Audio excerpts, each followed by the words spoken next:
We had some company and I needed to move out of that room into what is our garage. So new digs, but same material. Today we're going to talk about exponential growth.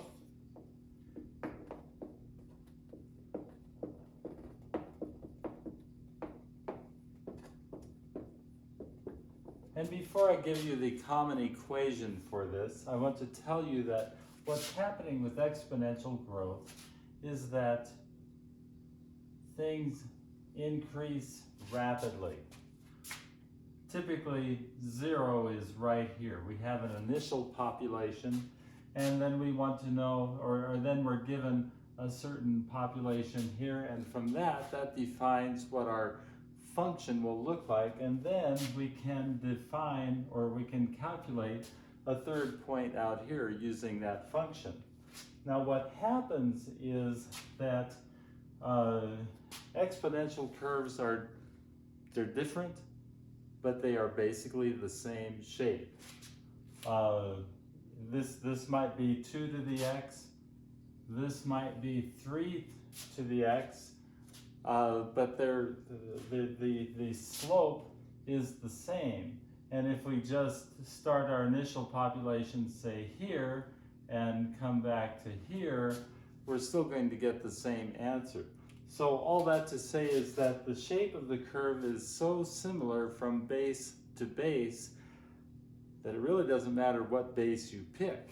You can pick e to the x, you can pick 2 to the x, and we'll often pick that if we are doubling, if we are saying that a population doubles in 5 years type of thing, we might pick that.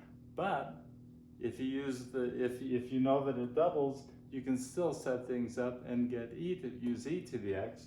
You're going to get a different rate up here in the exponent, but you'll still get the same answer. That's what I want to point out.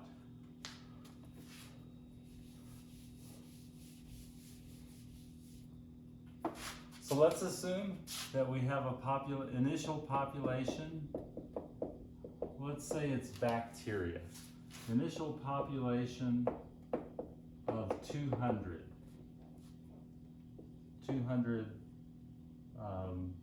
members, card-carrying members of a bacteria population. And we double it every hour.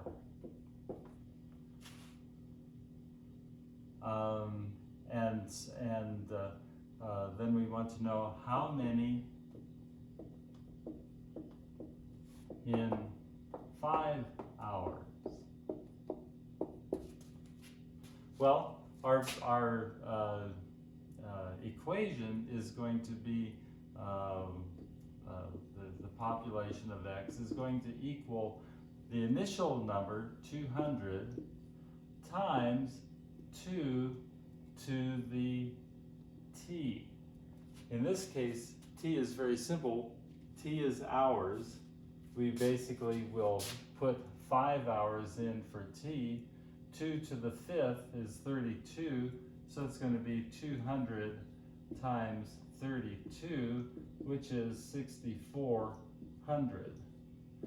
That's how many we're going to have if we start at 200 and we're doubling every 5 hours. We'll have 6,400. We'll go more into this. We'll do more complicated problems, but this is the general idea of what we have with exponential growth.